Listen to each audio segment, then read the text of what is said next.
In the name of Allah, the most beneficent and merciful, Ananta Karunamayidu Apara Kripa Sirudaina, Bhagat Kripa Valla Sarve Jana Sukhino Bhavantu. నేను అందరికీ సుపరిచితమే lion Qasim Khan పేరిట నేను ఎన్నో సమాజ సేవా కార్యక్రమములు గత 30 సంవత్సరములుగా విశేషంగా చేస్తున్నాను.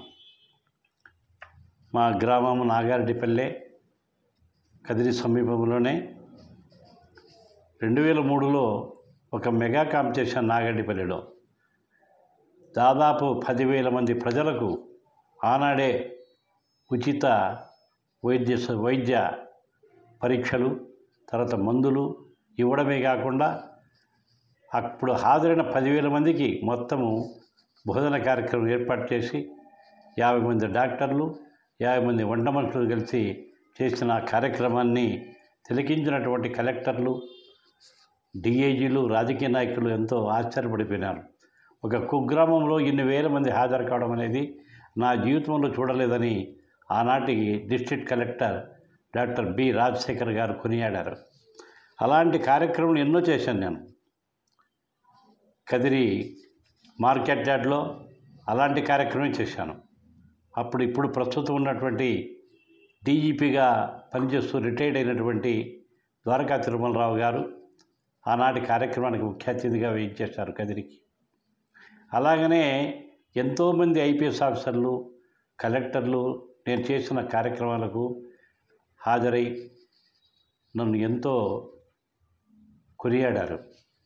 ఆ విధంగా స్టార్ట్ అయినటువంటి నా ఈ కార్యక్రమములు అనేక మెగా ఐ క్యాంపులు, మెడికల్ క్యాంపులు, తర్వాత శస్త్రచికిత్సలు కాక పేద విద్యార్థులకు సహాయం చేయడము, పేద వివాహాలు చేయడము, పేద పిల్లలకు ఉడుగుల కార్యక్రమం నిర్వహించడము, ఇలాంటి కార్యక్రమాలు ఎన్నో చేశాం. నాకు కులమత ప్రసక్తి లేకుండా ఒక కులము ఒక మతం అనేది కాదు, మానవత్వానికి మించిన మతం లేదు.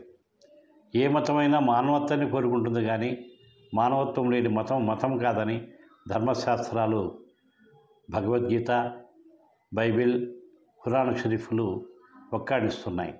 ఆ విధంగానే నేను దేవుడు ఒక్కడే, లా ఇలాహ ఇల్లిల్లాహ్ అనేటువంటి భగవత్ శబ్దముతో లా ఇలాహ ఇల్లిల్లాహ్ అంటే దేవుడు ఒక్కడే అనేటువంటి నినాదాన్ని నమ్ముకొని కులమతాలకు అన్నిటికీ అతీతంగా నేను చేస్తున్నటువంటి కార్యక్రమములు ప్రజలంతా కొనియాడారు. అలాగనే డాక్టర్ వైఎస్ రాజశేఖర రెడ్డి గారు నేను సేవా కార్యక్రమం తిలకించి ఆయన నన్ను స్వతహాగా ఆహ్వానించి నాకు ఎంపీ టికెట్ ఇవ్వడం జరిగింది. అది పరిస్థితులు బట్టి ఆనాటి కొంతమంది వ్యక్తుల యొక్క అసూయ ద్వేషాలకు నేను బలి అయిపోయాను. అయినా నేను బాధపడలేదు. ఎందుకంటే నేను ఎంపీగా పోటీ చేసుకున్న శక్తి లేనప్పటికీ ఆ స్థితి కలిగించినటువంటి రాజశేఖర రెడ్డి గారికి సర్వదా కృతజ్ఞుడిని. ఇలా చేసుకుంటూ ఎన్నో కార్యక్రమం చేశాను, ఎన్నో విద్యా సంస్థలు స్థాపించాను. అన్నిట్లో కూడా ప్రజలకు సహకరించడం తప్ప నేను నా స్వతహాగా సంపాదించుకున్న ఆస్తులు, నేను చేసుకున్నటువంటి భూముల కొనుగోలు కానీ లేక స్థలాల కొనుగోలు ద్వారా సంపాదించాను కానీ నా వృత్తి ద్వారా వచ్చినటువంటి ఆదాయాలు, తర్వాత మిగతా విధంగా నేను చేస్తున్నటువంటి కార్యక్రమాల ద్వారా కానీ నాకు కీర్తి లభించింది కానీ వాటి వల్ల నేను లబ్ధి పొందలేదు. కేవలం భగవంతుని దయ వల్ల నేను కొన్నటువంటి ఆస్తులు, స్థిరాస్తులు 1,00,000 కొంటే 100 అయిపోయినాయి. వాటి వల్లనే నేను లాభపడినాను. ఈరోజు వాటి నుంచి వచ్చిన ఆదాయంతోనే నేను ఎంతో సామాజిక సేవ చేస్తున్నాను. అందులో భాగంగానే ఈరోజు కదిరిలో lion P Khasim Khan hospital అని పేరిట నా చిన్న కుమారుడైనటువంటి డాక్టర్ పి తన్వీర్ అలీ ఖాన్ మరియు మా కోడలు డాక్టర్ షెహలాజ్ వీళ్ళిరువురు కలిపి నా పేరే ఉండాలనేటువంటి ఉద్దేశంతో వాళ్ళు కదిరి పట్టణమందు జీవన్ సర్కిల్ వద్ద హాస్పిటల్ ప్రారంభించారు. పేరు lion P Hasim Khan hospital. ఇందులో భాగంగా మా కుమారుడికి కోడలికి చెప్పాను, సేవా దృక్పథంతో పనిచేయండి. డబ్బులు ప్రధానం కాదు, డబ్బులు ఆటోమేటిక్గా వస్తాయి. నేను సేవను నమ్ముకొని బతుకుతున్నా. ప్రజలకు సేవ చేయడం తప్ప నాకు వేరే వ్యాపకాలు ఎక్కువ ఉండవు. నాకు ఎక్కడెక్కడ తిరగడాలు, అనుభవించడాలు ఇవన్నీ నాకు తెలియదు.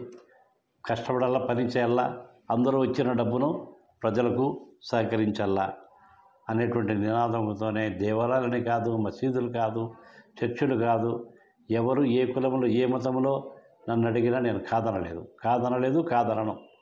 అందువల్ల ఈరోజు ఈ కార్యక్రమము ఈ లయన్ పి హాసిం హాస్పిటల్ నందు మా కుమారుడు మరియు మా కోడలు కలిసి ఉచిత షుగర్, థైరాయిడ్, రక్త పరీక్ష, బీపీ పరీక్ష ఇవన్నీ ఉచితంగా చేస్తామని మైక్ ద్వారా కదిరిపట్టణంలో అనౌన్స్ చేశారు. అదేవిధంగానే కొన్ని వందల ప్రజలు ఈరోజు ఈ హాస్పిటల్కి ఇచ్చేసి ఈ చెప్పినటువంటి షుగర్, థైరాయిడ్, రక్త పరీక్ష, థైరాయిడ్ పరీక్ష, బీపీ పరీక్షలు చేయించుకోవడం జరిగింది. కానీ ఒక్కరి వద్ద కూడా ₹1 కూడా తీసుకోకూడదు. పరీక్షలకు కానీ తర్వాత మందులకు కానీ ఈరోజు వచ్చిన వారందరికీ ఉచిత మందులు, ఉచిత సేవలు మాత్రమే. కాబట్టి ఈ విధంగానే మా పిల్లలకు కూడా నేను చెప్పింది, మీరు సేవ చేస్తూ పోండి, ప్రజలు సేవ చేయండి. ఆ ప్రజలే మిమ్మల్ని గొప్పవాళ్ళు చేస్తారు. ఆ ప్రజలు ఇచ్చిన దీవెనలే మీకు గొప్పవాళ్ళు అవుతారు. కాబట్టి మీరు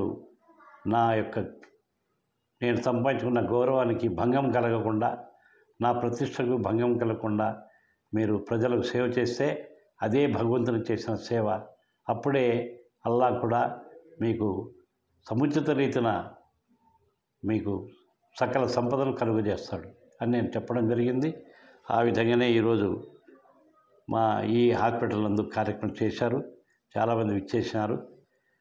ఇవి విచ్చేసి వాళ్ళకి తగిన విధంగా తగిన మందులు అన్నీ ఇవ్వడం జరుగుతూ ఉంది. చాలా సంతోషం. నేను కూడా వచ్చాను, ఇక్కడ చూశాను హాస్పిటల్లో ఉన్నటువంటి పేషెంట్స్ యొక్క రద్దీ చూశాను. చాలా సంతోషం. మా పిల్లలు కూడా నాతో పాటు సేవ చేస్తున్నటువంటి భావన నాలో కలిగింది. తొందరలోనే ఇక్కడే అజంతా హాల్ దగ్గర ఎప్పుడో కొనిపెట్టిన స్థలం, 10 సెంట్ల స్థలంలో దాని యందు మల్టీ పర్పస్ హాస్పిటల్ స్టార్ట్ చేసి మల్టీ స్పెషాలిటీ హాస్పిటల్ను నేను ప్రారంభించాలనుకుంటున్నా. ఒక 1-2 నెలల్లో దాని కన్స్ట్రక్షన్ కూడా ప్రారంభమవుతుంది. దాదాపు G+4 5 అంతస్తుల భవనాన్ని నిర్మించి అందులో అధునాతన సౌకర్యములతో, అధునాతనమైనటువంటి పద్ధతులతో ప్రావీణ్యత కలిగిన డాక్టర్లను పిలిపించి మన కదిరి ప్రాంత ప్రజలకందరికీ సేవ చేయాలనేటువంటి కోరిక దృఢంగా నాకుంది. ఆ విధంగా జరగడానికి ప్రజలందరి దీవెన కావాలా, భగవంతుని దీవెన కావాలా, అల్లా కృప కావాలని నేను కోరుకుంటున్నాను. ఇప్పుడు ఈరోజు జరగడమే కాదు, ప్రతి నెల కూడా ఇక్కడ ఉచిత క్యాంపులు జరుగుతాయి, ఉచిత సేవా క్యాంపులు. ఆ క్యాంపులో ఇదే విధంగానే షుగరు, థైరాయిడ్, రక్త పరీక్ష, బీపీ పరీక్షలు జరుగుతాయి. వారికి మందులు కూడా ఫ్రీగా ఇవ్వడం జరుగుతుంది. ప్రతి నెలలో ఒక డేట్, ఆ డేట్ను నిశ్చయించి ప్రకటిస్తాం. ఆ ప్రకటన ప్రకారం ప్రజలు ప్రతి నెల మా ఉచిత సేవలు వినియోగించుకొని, ప్రజలకు ఉపయోగించుకొని దాన్ని సద్వినియోగం చేసుకోవాల్సిందిగా మనఃపూర్వకంగా మానుకుంటూ, ఇప్పుడు నాకు వచ్చినటువంటి అవకాశం ఈ లయన్ పి హాసిం హాస్పిటల్ శాశ్వతంగా ఘనమైన పేరును సాధిస్తుందనేటువంటి నమ్మకంతో నేను ఈ సమాజసేవ కార్యక్రమంలో దిగుతున్నాను. తప్పనిసరిగా నేను కూడా వారానికి 2-3 సార్లు ఈ హాస్పిటల్కి ఇచ్చేసి వారికి కావాల్సినటువంటి సహాయ సహకారాలు అందించి, ఎలాంటి మందుల కొరతలు కానీ ఏమి లేకుండా వాళ్ళకు నా ఈ తోతికమైన సేవలు అందిస్తానని, కదిరి ప్రజలకు ఎప్పటికీ రుణపడి ఉంటానని. ఎందుకంటే నేను గెలిచినా గెలవకపోయినా నా ప్రాంతం, నా ఊరు అనేటువంటి అభిమానం నాకు పోలేదు. దగ్గర నాగారెడ్డిపల్లి, అత్తగారి ఊరు కదిరి. కాబట్టి కదిరిలో కూడా మా భార్య ద్వారా విపరీతమైనటువంటి బంధువులు ఉన్నారు. అందరికి కూడా చెప్తున్నాం హాస్పిటల్కి వచ్చి సేవలు పెంచుకోమని. ఈ విధంగా నా సేవలు నిరంతరం ఉంటాయని, రాజకీయానికి హాస్పిటల్కు సంబంధం లేదు. రాజకీయమే, హాస్పిటలే. మాకు ప్రజాసేవ ముఖ్యం కానీ రాజకీయం ముఖ్యం కాదు. అవకాశం వస్తే రాజకీయం, అవకాశం లేకపోతే సేవా తత్పరత, అంతే. ఇది మీకు అందరికీ తెలియజేస్తూ ప్రజలందరికీ, కదిరి పట్టణ ప్రజలందరికీ మరొక్కసారి ధన్యవాదాలు తెలియజేస్తూ అస్సలాము అలైకుం వరహమతుల్లాహి వబరకాతుహు.